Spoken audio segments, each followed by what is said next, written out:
All right, we're here at Direct Line Media, thanks to my friend Dave. And this is Feeney Talks with Friends, and I'm here with my first guest, Matt Dix. How you doing, Feeney? What's up, Matt? Thanks for coming. My pleasure. We're sitting 6 feet apart. Yep, keeping that distance.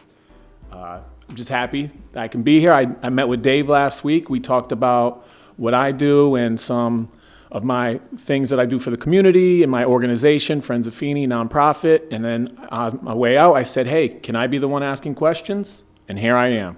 So you're my first guest. How do you feel about that? It's an honor. Well, I'm happy you're here. You're a colleague, you're a friend, sort of, depending on what the conversation is. You got me into storytelling, something I've never would have done before unless I met you. You got me in a book. It's true. I'm a character in a book. Read this book, The Perfect Comeback of Carolyn Jacobs by Matt Dix. Good stuff. Pages 1 and 4. You know you're in the new one too, right? I know. I haven't seen it yet. That's because you have to read the book, Feeney. I know that's a challenge for you, but yeah, you got to read the words on the page. I only read the books that I'm in.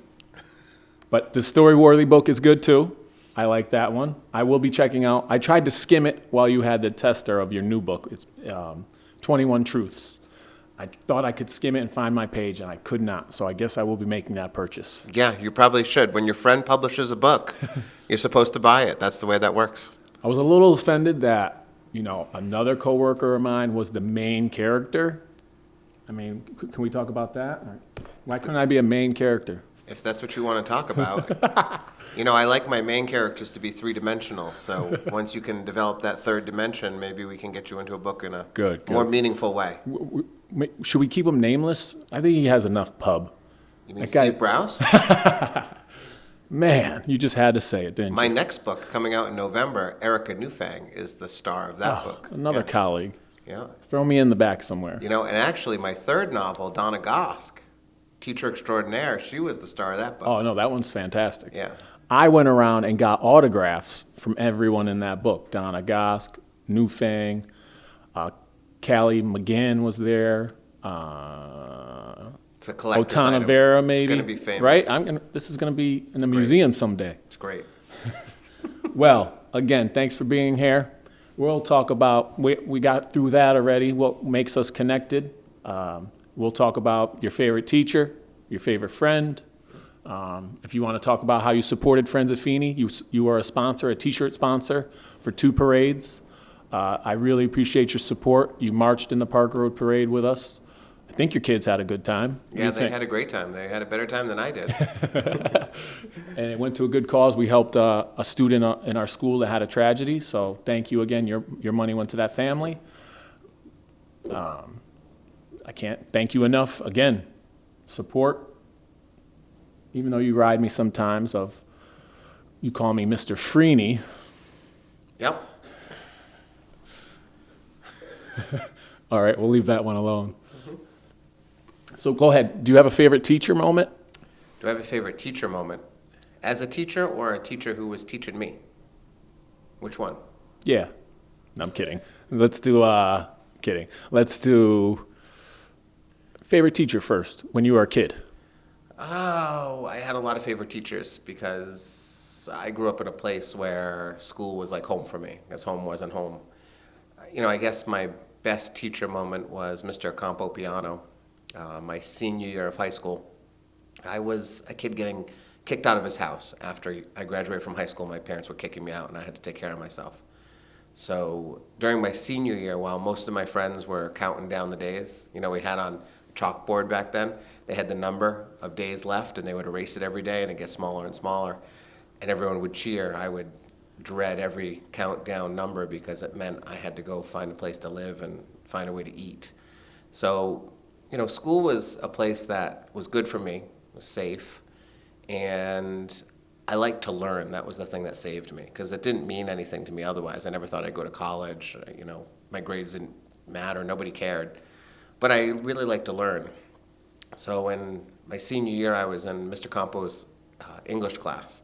I was in a class full of people who were definitely going to college, but I was not. So I'd sit in the back and just create trouble. But in November, he taught us about satire. make fun of Being a people. wise guy, yep. Yeah, and I loved it, so I studied it. I read all the stuff. I remember reading Gulliver's Travels, and I loved it. I just thought it was great. So then I went and I wrote my assignment. I did a satire, and I thought it was the best thing that had ever been written in all of American letters. Like, it was just brilliant. Handed it in. He came back a couple days later. He put it on my desk. Said B- on it. I still have the assignment. He said, not satire, too obvious. And I was so mad. So I charged to the front of the room to confront him. He still teaches to this day. I know him well. He came to my first book reading for my first novel 10 years ago. Wow. And he's short and he's bald. You know, those guys tend to come in one of two forms. They're either funny or they're angry. Yep. He's the angry version of short and bald. So when I told him he was wrong, we went at it in front of a bunch of kids who had never really seen a kid and a teacher, shout at each other. So the room got really quiet. And then he stopped me. He said, fine, you read it to the class. He said, if the class thinks it's satire, your B- becomes an A-. But if they agree with me that it's too obvious, your B- becomes a C-, which was the first teaching lesson I'd ever gotten, which is raise the stakes on kids. And so I said, sure, let's do this. So I stood in front of the class. I started reading it. I was 2 sentences in when the girl who I loved for all of my high school career started laughing. And That's all that matters. That's it. And then the whole class started laughing. And when I finished, he said, raise your hand if you think it was satire, and every hand, including his, went up. He said, wasn't satire on the page, but when you read it out loud, you're so sarcastic, you brought it to life. And so that changed my life, that moment, because 3 things happened in that moment. First, I make a girl laugh. It's basically why I write to this day. I still write to make my wife laugh, to convince her to not leave me. I made a teacher look dumb, made an authority figure look like a fool. That doesn't happen very often in life. We think we do it, but it really did happen that day. But mostly what I discovered was I changed my future through writing. A little bit. I changed a B- to an A-, which probably didn't even change the grade on the report card. But for me, a kid with no future, a kid who was genuinely worried about where would I live and how would I eat in a few months, I suddenly thought, I wrote something and it made a difference. So I started writing that day. I have not missed a day in my entire life since that day writing. And that next Monday morning, I opened the first business of my life. I started writing term papers for my classmates. I charged $50 for an untyped term paper and $100 for a typed one. And I bought my first car with the money I made from my writing business. So it was my first paid writing gig. But that was it. That changed my life because I started writing. It took me 17 years after that to publish my first novel. So it took a long time and a lot of practice, but that moment. Yeah, just think about it. Embarrassed a teacher, Yep. made the girl laugh, Yep. and then you started making money. Yeah. All from writing. And then you get a car. What else do you need? And Yeah. you have wheels. A 78 Chevy Malibu. I bought it for $100. Can't beat it. Can't beat it. That's great. We have that connection about not the questionable high school and not knowing what to do. Think that's what we have, that common interest or that common background, say. Because I joined the National Guard because of that same reason. Didn't know, not the best student. Didn't know, some friends are going to college, some weren't. But I know I connect with you with that. And then also, did you call him Mr. C? Because that name had like 4 syllables. Mr. Campo Piano. Yeah. He became Mr. Campo. Got it. Yeah, Mr. Got it. Campo. Yeah. All right. Yeah. I was thinking that you have to be Mr. C or Mr. Campo with Yeah. a name like that. Yeah, he's a great guy. I dedicated my first book to him. Amazing that he's still teaching. Yeah, well, I haven't checked on him in 2 years, but 2 years ago he was still teaching. So yeah. Yeah, a bunch of my former teachers are still teaching. I stay in touch with them. That's awesome. And then you blog every morning too. So your writing continues. Not only do you write, you started making money doing term papers, and then now you blog every single day. Yeah, I write a blog. It's been... A lot of satire in those too. Yeah, it is. Yeah, I've written every day since 2005 on my blog. So I've posted every day since 2005. Before that, before I had a blog, I was writing journals. I've got stacks of journals in my house. Actually, early on in the internet, in 1990, before the internet really existed, there were BBSs, they were bulletin board systems, they were localized internet. And my friends were all guys in college studying computer programming. So I was invested in the internet extremely early on. And so we used to write a he said column. My buddy and I would take differing points of view, and we'd publish it on this BBS, which had about 120 people on the BBS. So it was like an internet for 120 people. And then eventually he said, "This is stupid. I'm quitting." So I took both sides. I kept writing he said, but I'd write both sides of the argument because I was so desperate to just write stuff, you know? So I would write newsletters and zines. I don't know if you remember that. No, I don't know what a BBS is or the zines. Yeah. Can the people that were listening or following along, can they chime in and give you responses on what you're writing? Or was it just simply watch you guys go back and forth? He said, On the BBS, you could put a comment, yes. The zines were, zine is for magazine, but it was, you'd basically write a newsletter or your own personal magazine, which didn't look like a magazine. It was like a one sheet, but you'd mail it to a mailing list. So there was a time when I had a mailing list of about 300 people who once a month I would mail them my zine and they would pay me $1. And so I was doing that for a long time. And I've always been a letter writer, so I would just write letters to people. That would be the way that I would write on a given day. So every day I wrote something. yeah, write a couple Z's and make some bucks. Yeah. So you've been making money from writing. Listen, hear that, kids? You can make money from writing. It's a lot easier today now. I mean, if I could have been making movies when I was 20 on my iPhone, I would have been doing that. I talk to kids all the time. Today, I talk to my class about becoming content creators instead of content consumers. Most people sit and watch things that people make and read things that people make and eat food that people make and, you know, use the technology that people invent, and they just take it all in like sponges. And I talk to my students today about how you got to find something that you can make, because there's nothing better in the world than making up something in your head and then having people pay for it. That is the most amazing feeling. And what do you think of, I always hear that, and then someone says, think about it, Sharknado was a hit. Yeah. Someone made a movie of Sharknado, and people watched it and they got paid. Yeah. I mean, even the fact, you know, I have a lot of jobs, you know. Yeah, of Teaching course. and writing is just a couple of them. But, you know, back in 2011, I went to New York and started performing, telling stories on stages in New York for The Moth and then other organizations, storytelling. I just stand on stage and tell a story from my life. And that was less than 10 years ago now, and it is an enormous part of my income, and it's an enormous part of my professional life. You know, until COVID hit, I was on stages constantly. Yeah. And I teach storytelling, and it's become business strategy and communications and all of that. So, like, you never know what's going to happen. You never know what door's going to open. But yeah, it's amazing what you're able to do these days. I didn't, now that you say that, I had such a rush telling the story at Speak Up, and then I got a check for $50. And I go, wow. You know, like you said, getting paid to write, I got paid to tell a story. I was like a professional storyteller that day.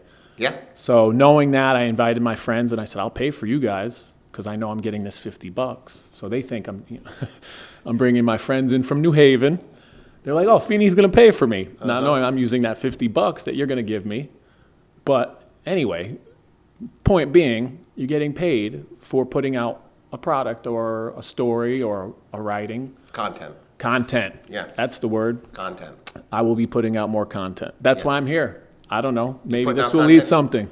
My wife and I have a podcast, you know, Speak Up Storytelling, and we started it just to sort of put out storytelling instruction, which is something we love, and I can't tell you how many opportunities have resulted from that. Now, do you feel how I'm kind of feeling now, nervous, unsure, and just want to go out and do it your first couple, or did you weren't immediately confident, or your different story?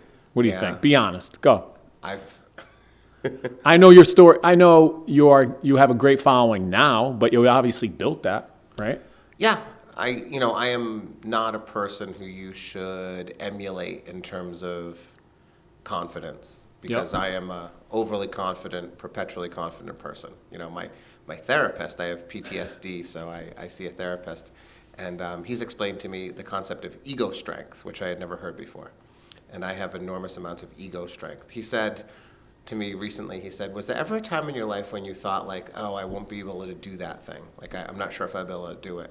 And I said, no, why would I think like that? I said, I thought maybe there might be too many barriers for me to overcome, but I always thought I was capable of doing it if people would get out of my way. So for me, I always have been confident, you know, sometimes to my detriment. But that's not the case for many people. I do say that regardless of your confidence level, you have to just jump in.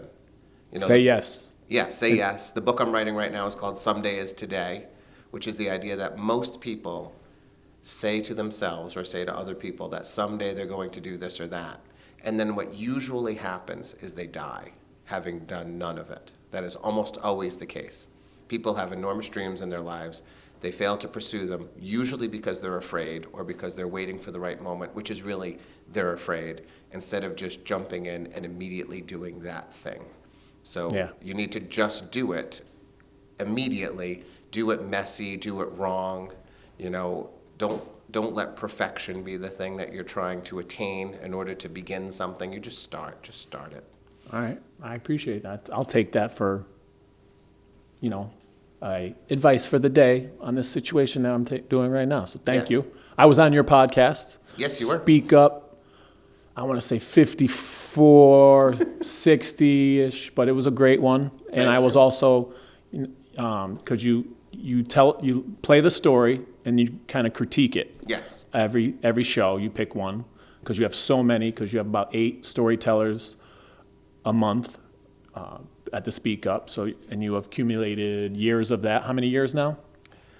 Our company has been in business since 2013. So All right, 7 years. 7 years of content, once a month, times that by 8. So that's a lot of stories. And then you pick them and you critique them on the podcast, and that's great. And then you have 2 different Alicia, and you may not agree on on it or not, and then you have that discussion and that dialogue, and people get a kick out of that. It's funny. It's been great. The funniest thing that's happened is, we have people who listen all over the world now. And I can't tell you how many people email us to tell us that they listen to us as a married couple and use the way that we disagree as an example for their relationship. So many people have said that they've learned to disagree in a loving and respectful way by listening to us disagree on our podcast, which I never expected to happen. And I think it's a little ridiculous. But if we can be helpful in that regard, that's a great thing. As long as you have a listener. And I think, to your point, tone is important, how you say it, not what you say. And I think you guys never really raise a voice, or you stay. I've been there. I was there. I saw it live. It's funny and it's cool. No, good stuff. Yeah, you're right. Tone is important. I did a podcast for years, and I still do it occasionally with another person, Rachel Leventhal-Weiner, who's a West Hartford person, called Boy versus Girl, and we would debate gender topics. And there were moments when Rachel and I would really get heated, and I thought those were the best moments on the podcast. But a lot of listeners said that made us really feel uncomfortable, as the two of you were really angry at each other. Was it spiteful? Was it just... No, I just would believe that she was completely misguided and wrong, and she would similarly believe that I was misguided and wrong, and sometimes we get rather heated, and I just thought, this is the best. This is the best part of the podcast. It was never good for her either, though. We'd finish recording, and she'd be like all upset. And, for me, I love fighting. I love fighting with words or with fists, really. I don't do the fists anymore unless I need to, but I love trying to hurt people with words. And Yeah. so, You could be good at it at times. yeah. I may or may not have felt a couple wraths. Yeah, I think that sometimes I happens. could take 'em. Well, it's not my best quality. It's useful in certain circumstances, but you don't really need to hurt. How about on the friends. golf course? Well, yes, the golf course is a great place to hurt people with words. Yeah. Yep. Been there. Felt it. I can give it back, though. I try anyway. So you got the favorite teacher, Yep. Mr. Campo. Compo. Made money, made a girl laugh, Yeah. bought a car, Changed my life.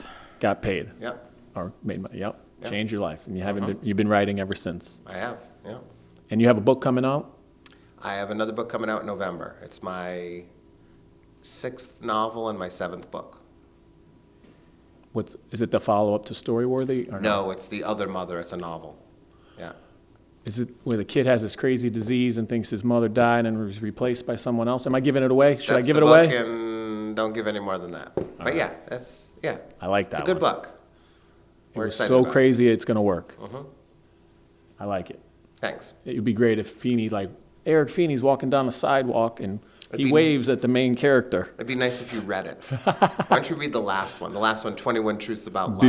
Deal. Okay. I will make, for you coming on my first episode of Feeney Talks with Friends, I'm going to read that book. That's great. And my next podcast, I'm going to give it a review. You couldn't just read it. You had to, get something.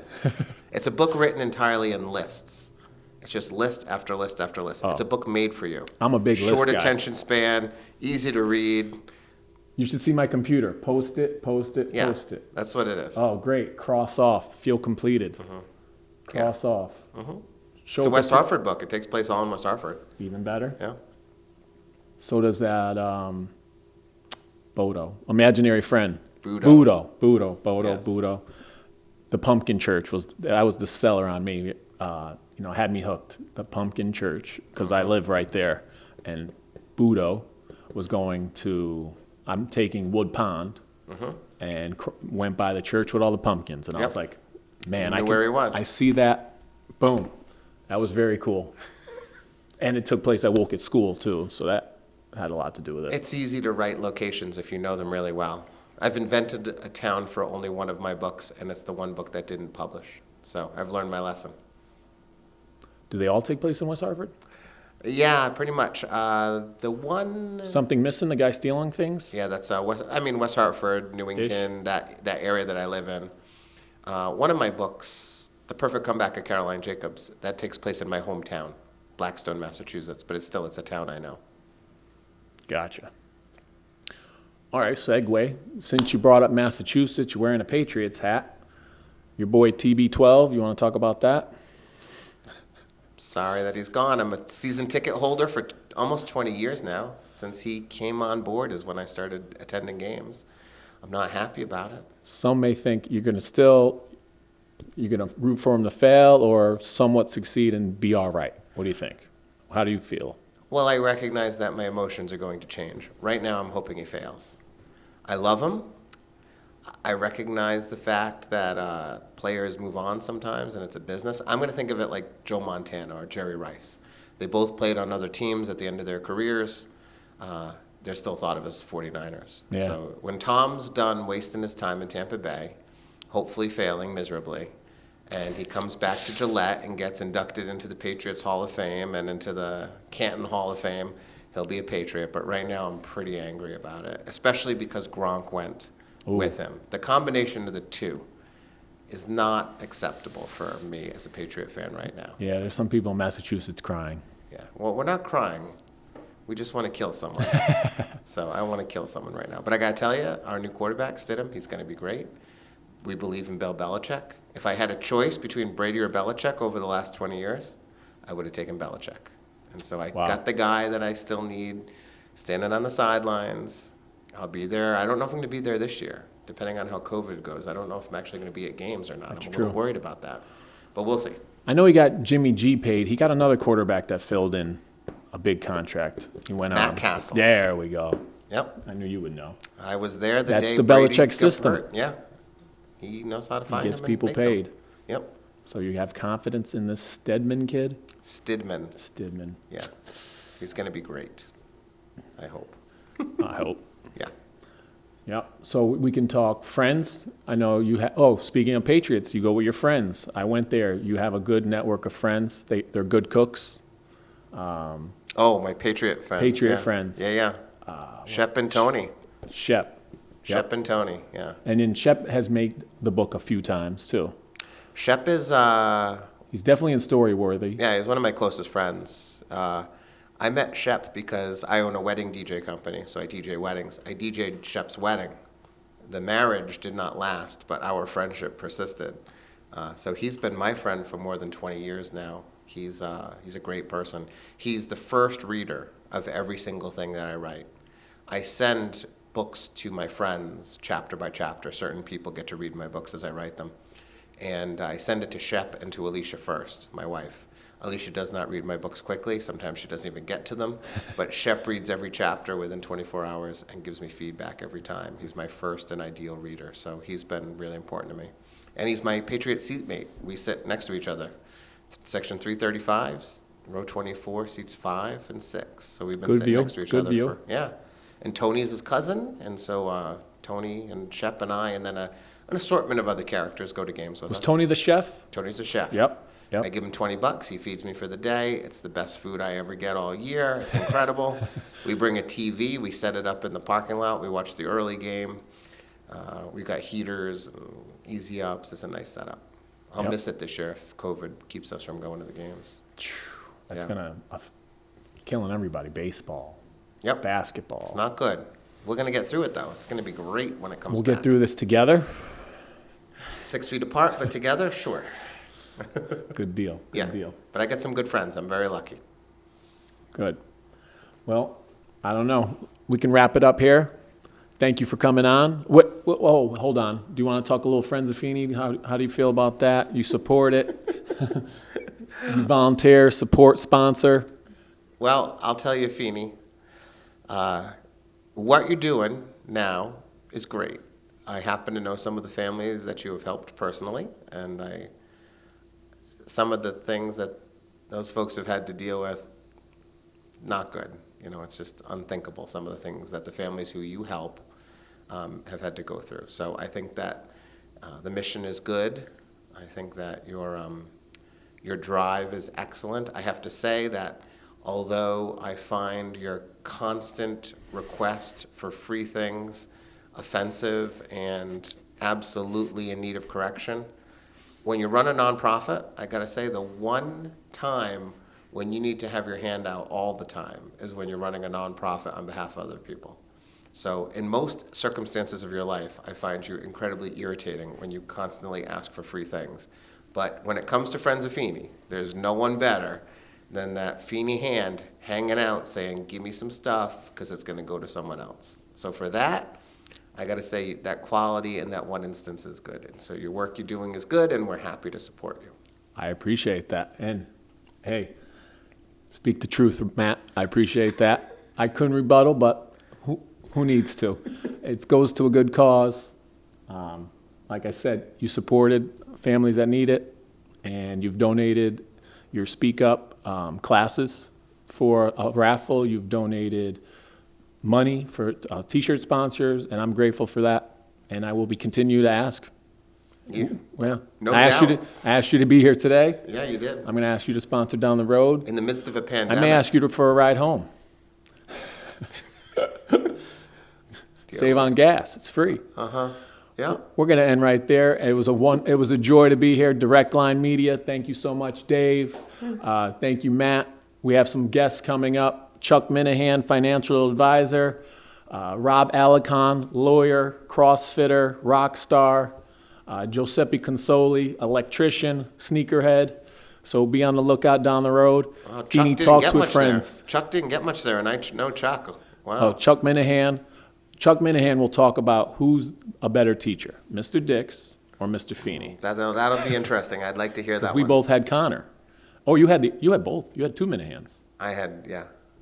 I had the pleasure of You have a Chuck's. third one coming through. Maybe I'm going to get that third one, too. The trifecta. Trifecta. The I'd Minahan be lucky if trifecta. I got the Minahan trifecta. Oof. Good luck. No, they're great family, great friends, neighbors. So be on the lookout. Chuck Minahan, Gateway Financial. Again, Matt, thank you so much. Thank you, Be on the Mr. lookout Feeney. for his book, his Speak Up. You can go see Mr. Feeney speak up about Mrs. Jarrell, my favorite teacher of all time. She hired me. It was an honor, and it just felt special to talk about her for 8 minutes. And thank you for allowing that to happen. Her family was in the crowd. It meant a lot. My pleasure. Thank you, Matt. Thank you, Dave. I'll see you guys soon.